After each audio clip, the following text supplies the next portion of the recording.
بسم اللہ الرحمن الرحیم۔ 7ویں کلاس کے بچوں کے لیے اردو کی ایک اور اسٹوری جاسوسی ادب سے شامل کی گئی ہے۔ ٹھیک ہے، اس کہانی کا نام ہے ریڈیائی لہریں، خلا کی ریڈیائی لہریں۔ ٹھیک ہے، یہ باہر کی دنیا میں لکھی گئی کہانی انگلش میں تھی، یہاں پاکستان میں ہم آپ کو اس کا اردو ترجمہ کر کے آپ سنا رہے ہیں۔ ٹھیک ہے، اور جاسوسی ادب میں بڑا نام باہر کی دنیا میں آگاتھا کرسٹی کا ہے۔ یہ کہانی بھی آگاتھا کرسٹی ہی کی لکھی ہوئی ہے۔ آئیے ہم کہانی پڑھتے ہیں۔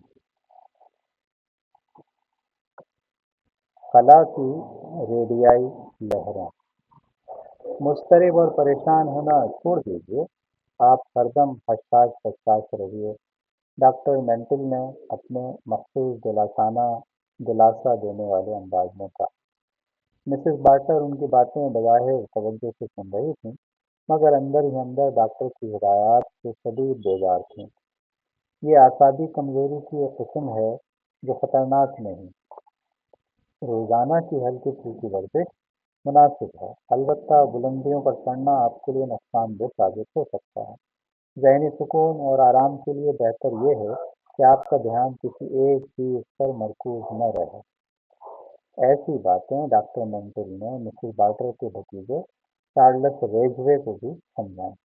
مسٹر ریجوے، آپ کی پھوپھی کئی سال اور زندہ رہ سکتی ہیں اور رہیں گی، اس کے لیے شرط یہ ہے کہ انہیں کسی قسم کا ذہنی صدمہ نہ پہنچنے دیا جائے۔ انہیں ہر دم خوش رکھنے کی کوشش کی جائے کہ ان کی ذہنی توجہ کسی ایک چیز پر مرکوز نہ رہے، یعنی انہیں کسی ایک نقطے پر سوچنے نہ دیا جائے۔ چارلس ریجوے نے کسی قدر سوچتے ہوئے کہا، ٹھیک ہے، اور ڈاکٹر سے اجازت لے کر وہ دونوں چلے آئے۔ اس شام اس نے اپنی پھوپھی سے کہا، میں آپ کے کمرے میں ایک ریڈیو سیٹ لگانا چاہتا ہوں۔ مسز بارٹر، جو ڈاکٹر مینٹل کی گھسی پٹی نصیحتوں اور ہدایات پر پہلے ہی سخت چڑی ہوئی تھیں، اس پر رضامند نہ ہوں۔ مجھے نئے زمانے کی ان اونٹ پتانگ ایجادات سے کوئی دلچسپی نہیں، انہوں نے کہا۔ پھر بجلی کی لہریں تو میرے لیے خطرناک ثابت ہوں گی۔ مگر ذہین اور ہوشیار چارلس نے انہیں ریڈیو کی افادیت کا قائل کر ہی لیا۔ آنٹی میری، میں ذرا آپ کو اچھی طرح سمجھائے دیتا ہوں۔ اور اس نے انہیں ریڈیو اور اس کی کارکردگی کے بارے میں ایک اچھا خاصا لیکچر دے ڈالا، ٹیوبوں کے متعلق بتایا، ہائی اور لو فریکوینسی کی وضاحت کی، آواز بلند کرنے اور سمیٹنے والے آلات کی تفصیلات سمجھائیں۔ مسز بارٹر کی سمجھ میں کچھ بھی نہ آیا، تاہم تاثر یہی دیتی رہیں کہ ہر بات سمجھ میں آ گئی ہے۔ انہوں نے ہتھیار ڈال دیے۔ ٹھیک ہے چارلس، اگر تمہارا یہی خیال۔ ڈاکٹر مینٹل کی ہدایت پر مسز بارٹر کو چڑھنے اترنے کی مشقت سے بچانے کے لیے گھر میں ایلیویٹر لگا دیا گیا، یعنی لفٹ لگا دی گئی۔ ریڈیو پہلے ہی آ چکا تھا۔ مسز بارٹر نے دیکھا، یہ ایک بڑا سا عام سا ڈبہ ہے جس میں چھوٹے چھوٹے لٹو لگے ہوئے ہیں۔ چارلس نے انہیں لٹوؤں کے استعمال کا طریقہ سمجھایا۔ مسز بارٹر اپنی بڑی سی کرسی پر بیٹھی اس کی باتیں سن رہی تھیں۔ دیکھیے آنٹی، یہ پیرس ہے نا عجیب سی بات؟ کیا آپ اس شخص کو بولتے سن رہی ہیں؟ مجھے تو سوائے دھندناہٹ اور ٹنٹناہٹ کے کچھ بھی سنائی نہیں دے رہا۔ چارلس نے چند لٹو گھمائے۔ یہ برسلز ہے، لندن کا شہر، اس نے جوش میں اعلان کیا۔ واقعی؟ مسز بارٹر نے عدم دلچسپی سے استفسار کیا۔ چارلس نے ایک بار لٹو گھمائے۔ ایک بلند غیر انسانی آواز کمرے میں گونجی تھی، شاید تم کسی کتا گھر میں پہنچ گئے ہو۔ مسز بارٹر بولیں، شکر ہے آپ نے کوئی مذاق تو کیا آنٹی میری۔ چارلس نے قہقہا لگا کر بولا، میں سمجھا تھا آپ کی حصے مزاح بالکل مردہ پڑ چکی ہے۔ مسز بارٹر اس کی بات پر مسکرائے بغیر نہ رہ سکیں۔ وہ چارلس سے بے پناہ پیار کرتی تھیں۔ چند سال قبل ان کی ایک بھتیجی میرین بارٹر ان کے پاس رہنے کے لیے آئی۔ انہوں نے سوچا کہ وہ اسے اپنی جائیداد کی وارث بنا دیں گی، مگر میرین ان کی توقع پر پوری نہ اتر سکی۔ اسے اپنی چچی کے قرب میں شدید بوریت اور بیزاری محسوس ہوتی۔ وہ باہر سیر و تفریح کرنا یا بقول مسز باٹر کے مارے مارے پھرنا زیادہ پسند تھے۔ آخر میں اس نے اپنے لیے ایک ایسے نوجوان کو پسند کر لیا جسے مسز باٹر شدید ناپسند کرتی تھی، مگر میرین نے اپنی ماں کے گھر واپس جا کر اس نوجوان سے شادی کر لی۔ اپنی بھتیجیوں کی طرف سے مایوس ہونے کے بعد مسز بارٹر اپنے بھتیجوں کی جانب متوجہ ہوئی۔ انہیں چارلس بہت پسند آیا۔ وہ اپنی پھوپھی سے بے حد محبت کرتا اور ہر دم ان کے پاس بیٹھا رہتا۔ وہ بڑا خوش گفتار تھا اور مسز بارٹر کے لیے بہترین سامع بھی۔ وہ ان کی ہر بات بڑی دلچسپی اور توجہ سے سنا کرتا اور اپنی پرلطف باتوں سے مسز بارٹر کی طبیعت برداشت کیے رکھتا۔ مسز بارٹر چارلس سے پوری طرح مطمئن ہو جانے کے بعد اسے اپنا وارث بنانے کا فیصلہ کر چکی تھیں۔ چنانچہ انہوں نے اپنے وکیل کو نیا وصیت نامہ تیار کرنے کے لیے کہہ دیا تھا۔ وکیل نے ان کی ہدایت کے مطابق نیا وصیت نامہ تیار کر کے ان کے پاس بھجوا دیا تھا، جس پر اس خاتون نے دستخط بھی کر دیے تھے۔ مسز بارٹر کا رویہ ابتدا میں ریڈیو کی طرف معاندانہ رہا۔ معاندانہ کا مطلب دشمن کی طرح کا۔ پھر رفتہ رفتہ انہیں اس کی افادیت پر یقین آتا گیا اور وہ اسے پسند کرنے لگی۔ اکثر چارلس کی غیر موجودگی میں خود ریڈیو لگا لیتی اور اپنے پسندیدہ پروگراموں سے لطف اندوز ہوتی رہتی۔ ریڈیو کو آئے 3 ماہ ہو چکے تھے کہ ایک عجیب ناقابل یقین سی بات ظہور پذیر ہوئی۔ چارلس اس وقت کسی برج پارٹی میں گیا ہوا تھا۔ شام کے پروگراموں کی ابتدا میوزک کنسرٹ سے ہوئی۔ ریڈیو کے پروگرام اس میں ایک مشہور گائکہ نے حصہ لیا۔ اپنی لاری گائے جانے کے دوران اچانک ہی گیت کا سلسلہ منقطع ہو گیا۔ ریڈیو پر دھن بناہٹ اور ٹنٹناہٹ جیسی آوازیں ہونے لگیں۔ پھر یہ آوازیں بند ہو گئیں، مگر بے حد مدھم سی دھن بناہٹ بدستور جاری رہی۔ مسز مارٹر نے سوچا شاید ریڈیائی لہریں بھٹک کر کہیں دور جا پہنچی ہیں۔ اسی وقت انہیں ایک بلند اور صاف مردانہ آواز جس کا لہجہ آئرش تھا ریڈیو پر سنائی دی۔ میری، کیا تم میری آواز سن رہی ہو؟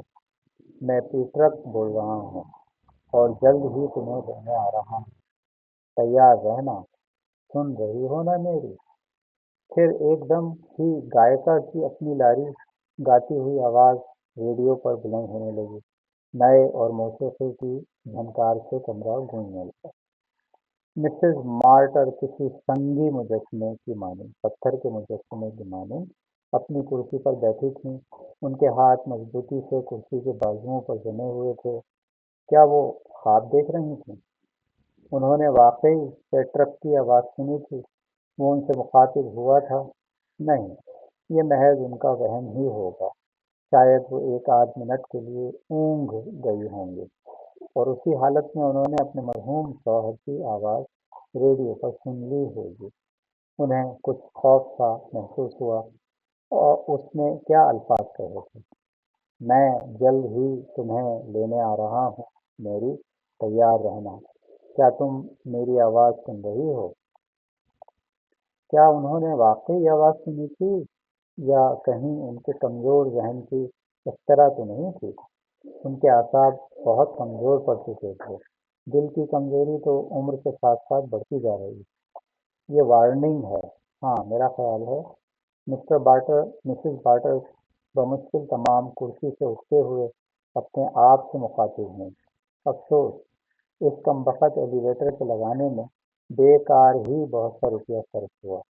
انہوں نے اپنے ساتھ پیش آنے والے اس واقعے کا تذکرہ کسی سے نہ کیا، مگر اگلے چند روز تک وہ مسلسل اس عجیب و غریب معاملے پر غور و فکر کرتی رہیں۔ پھر دوسرا موقع بھی آ گیا۔ اس وقت بھی وہ اپنے کمرے میں تنہا تھیں۔ ریڈیو پر بجتا ہوا آرکسٹرا ایک دم خاموش ہو گیا۔ ریڈیو پر ایک دم گہرا سکوت چھا گیا، جیسے اس کا رابطہ کسی دور دراز کی دنیا سے قائم ہو گیا ہو۔ پھر ہلکی سی بھنبھناہٹ کے ساتھ پیٹرس کی آواز ریڈیو پر ابھری۔ یہ آواز ویسی نہ تھی جیسی اس کی زندگی میں تھی، بلکہ یہ کہیں بہت دور سے آتی ہوئی سنائی دے رہی تھی اور غیر معمولی طور پر غیر انسانی معلوم ہوتی تھی۔ میں پیٹرس، تم سے مخاطب ہوں میری، میں اب جلد ہی تمہیں لینے آ جاؤں گا، تم میری آواز سن رہی ہو نا؟ اس کے ساتھ ہی آرکسٹرا دوبارہ بجنا شروع ہو گیا۔ مسز مارٹر نے کلاک پر نگاہ ڈالی۔ نہیں، اس بار وہ ہرگز سوئی نہیں تھیں، سوئی تھیں نہ انہیں اونگ آئی تھی۔ وہ پوری طرح بیدار اور مکمل طور پر ہوش و حواس میں تھیں۔ انہوں نے اپنے کانوں سے پیٹرس کی آواز سنی تھی۔ یہ ان کا وہم نہیں تھا۔ پریشانی کے عالم میں انہوں نے سوچنے کی کوشش کی کہ چارلس نے انہیں انتہائی لطیف ایتھر لہروں کے بارے میں کیا سمجھایا تھا۔ کیا یہ ممکن ہو سکتا ہے کہ پیٹرس خود ان سے ہم کلام ہوا ہو؟ اس کی اصل آواز خلا سے گزرتی ہوئی ان تک پہنچی ہو؟ چارلس نے بتایا تھا کہ یہ عین ممکن ہے کہ خلا میں چکر کھاتی ہوئی آوازیں ریڈیو کی گرفت میں آ جائیں۔ پھر تو لگتا یہی تھا نا کہ پیٹرس نے ان سے بات کی تھی۔ اس نے انہیں اطلاع دی تھی کہ وہ جلد ہی انہیں لینے آ رہا ہے۔ گویا اب ان کے لیے اس دنیا سے رخصت ہونے کا وقت قریب آن پہنچا ہے۔ مسز بارٹر نے اپنی ملازمہ الزبتھ کو بلانے کے لیے گھنٹی بجائی۔ الزبتھ 60 سالہ دراز قد عورت تھی۔ اس کا چہرہ کھردرا تھا، مگر اس نے بڑا ہمدرد دل پایا تھا۔ اپنی مالکہ سے بہت بے پناہ محبت اور انسیت تھی۔ الزبتھ کمرے میں داخل ہوئی تو مسز بارٹر نے اسے مخاطب کیا، الزبتھ، تمہیں یاد ہے میں نے تم سے کیا کہا تھا؟ میرے بیورو کا سب سے اوپر والا دائیں طرف کا جو دراز ہے وہ لاک ہے۔ اس کی چابی لمبی سی سفید رنگ کی ہے۔ ہر چیز تیار ہے اس میں۔ مادام، تم بخوبی جانتی ہو الزبتھ میرا اشارہ کس طرف ہے۔ تمہیں نے تو وہ تمام چیزیں دراز میں رکھنے میں میری مدد کی تھی، مسز بارٹر نے کہا۔ اوہ مادام الزبتھ، کراہی، خدارا آپ ان باتوں کے متعلق مت سوچیے۔ اب تو آپ پہلے کی نسبت بہت بہتر ہیں۔ ایک نہ ایک دن ہم سب کو اس جہان سے رخصت ہو جانا ہے۔ مسز بارٹر فلسفیانہ انداز میں بولیں، میری عمر اب اس 80 برس ہو چکی ہے۔ ارے الزبتھ، یہ کیا؟ دیکھو دیکھو، اگر تم رونا ہی چاہتی ہو تو کسی اور جگہ جا کر رو۔ الزبتھ سستیاں بھرتی ہوئی کمرے سے نکل گئی۔ مسز بارٹر نے محبت بھری نگاہوں سے اسے جاتے ہوئے دیکھا۔ احمق کہیں کی ہے بڑی وفادار۔ وہ بڑبڑائیں، مجھے اس کے لیے کم از کم 500 پاؤنڈ ضرور مخصوص کر دینے چاہیے، یہ ٹھیک رہے گا۔ اگلے دن مسز بارٹر نے اپنے وکیل کو خط لکھا کہ وہ ان کا تیار شدہ وصیت نامہ فوراً بھجوا دے، وہ اسے دیکھنا چاہتی ہیں۔ اسی دن چارلس نے کھانے کے دوران ان سے ایسی باتیں کہیں جنہوں نے انہیں چونکا دیا۔ یہ بتائیے آنٹی میری، اس نے کہا، اس خالی کمرے کے مینٹل پیس پر سجی ہوئی تصویر کس مسخرے کی ہے؟ وہی جس نے سر پر ڈیور ہیٹ پہن رکھا ہے اور جس کی لمبی لمبی قلمیں ہیں۔ مسز بارٹر نے ناخوشگواری سے اس کی طرف دیکھا۔ وہ تمہارے پھوپھا کی نوجوانی کی تصویر ہے۔ اچھا آنٹی، مجھے افسوس ہے، مجھے اس کا تذکرہ یوں گستاخانہ انداز میں نہیں کرنا چاہیے تھا۔ چارلس کے لہجے میں تعصب تھا۔ میں اس بات پر حیران ہو رہا تھا آنٹی، آپ دیکھتی ہیں۔ وہ کہتے کہتے رک گیا، جیسے اس کی سمجھ میں نہیں آ رہا تھا کہ اسے کیا کہنا چاہیے۔ مسز بارٹر نے تیز نظروں سے اسے گھورا۔ ہاں کہو، کیا بات ہے، تم کیا کہنا چاہتے ہو؟ کچھ نہیں آنٹی چارلس۔ آنٹی، چارلس تیزی سے بولا، میرے کہنے کا مطلب ہے یہ بات بتانا کوئی اتنا ضروری بھی نہیں۔ اس وقت مسز مارٹر خاموش ہی رہیں، مگر بعد میں انہوں نے تنہائی میں چارلس کو اپنی بات کہنے پر مجبور کر دیا۔ وہ متحیر سا دکھائی دینے لگا۔ میں نے کہا تھا نا آنٹی میری، شاید وہ میرا وہم ہی ہوگا، اس لیے اسے بتانا فضول ہے۔ چارلس، مسز مارٹر تحکمانہ لہجے میں بولی، میں چاہتی ہوں تم مجھ سے کچھ مت چھپاؤ۔ آپ اصرار کرتی ہیں تو سنیں۔ چارلس گہری سانس لیتے ہوئے بولا، میرا خیال تو یہی ہے کہ میں نے انہیں دیکھا ہے، یعنی انہیں جن کی تصویر اس خالی کمرے کے آتش دان پر سجی ہے۔ میرا مطلب ہے گزشتہ رات گھر واپس آ رہا تھا، اس وقت میں نے انہیں آخری کمرے کی کھڑکی کے باہر جاتے دیکھا۔ میں حیران ہوا تھا کہ آخر یہ کون شخص ہو سکتا ہے۔ وہ اپنے چہرے مہرے سے وکٹورین عہد کا کوئی آدمی دکھائی دیتا تھا۔ میں نے اس کے بارے میں الزبتھ سے استفسار کیا تو اس نے کسی ملاقاتی کی آمد سے متعلق نفی میں جواب دیا۔ میں یوں ہی ٹہلتا ٹہلتا خالی کمرے کی طرف چلا گیا۔ وہاں میں نے آتش دان پر وہ تصویر سجی دیکھی۔ خدا کی قسم آنٹی میری، میں تو حیران رہ گیا۔ یہ تو اسی آدمی کی تصویر تھی جسے میں نے آخری کمرے کی کھڑکی سے باہر جھانکتے دیکھا تھا۔ آخری کمرے کی کھڑکی سے؟ ہاں ہاں، کیوں؟ کچھ نہیں، مسز بارٹر بولیں، مگر اندر ہی اندر سے وہ بری طرح سے ہل رہی تھیں۔ آخری کمرہ ان کے شوہر جہانی پیٹرک بارٹر کا ڈریسنگ روم تھا۔ اسی شام چارلس باہر دوستوں کے ساتھ گھومنے پھرنے نکل گیا۔ اس کی غیر موجودگی میں مسز بارٹر نے ریڈیو آن کیا اور کچھ جوش کچھ اضطراب سے وہ جانی پہچانی آواز سننے کے لیے منتظر بیٹھ گئیں۔ ان کا خیال تھا اگر تیسری مرتبہ بھی انہیں وہ آواز سنائی دی تو وہ سمجھ لیں گی کہ واقعی ان کا شوہر دوسری دنیا سے ان کے ساتھ رابطہ قائم کیے ہوئے ہے۔ ان کے دل کی دھڑکن تیز ہو چکی تھی، تاہم جب ریڈیو پر اسے نشر ہونے والی موسیقی کا سلسلہ ایک دم منقطع ہو گیا اور ایک گہرا سکوت چھا گیا تو انہیں قطعی کوئی حیرت نہ ہوئی۔ پھر ایک دور سے آتی ہوئی آئرش لہجے کی آواز نے سکوت کا پردہ چاک کیا، میری، تم اب تیار ہو چکی ہو، میں جمعے کے دن تمہیں لینے آ جاؤں گا، 9:30 بجے، ڈرنا مت، تمہیں کوئی تکلیف محسوس نہ ہوگی، سن رہی ہو نا میری، تیار رہنا۔ آخری لفظ کی ادائیگی کے ساتھ ہی موسیقی کا سلسلہ ایک دم دوبارہ جاری ہو گیا اور گانے اور سازوں کی آوازوں سے گونجنے لگا۔ چند منٹ مسز مارٹر اپنی کرسی پر بے حس و حرکت بیٹھی رہیں۔ ان کا چہرہ سفید ہو چکا تھا۔ پھر وہ کرسی سے اٹھ کر سیٹنگ ڈیسک پر جا بیٹھیں۔ لرزتے ہاتھ سے انہوں نے کاغذ پر مندرجہ ذیل سطریں تحریر کیں۔ آج رات 9:15 پر میں نے اپنے مرحوم شوہر کی آواز سنی۔ انہوں نے کہا ہے کہ وہ جمعے کے دن 9:30 پر مجھے اپنے ساتھ لے جانے آئیں گے۔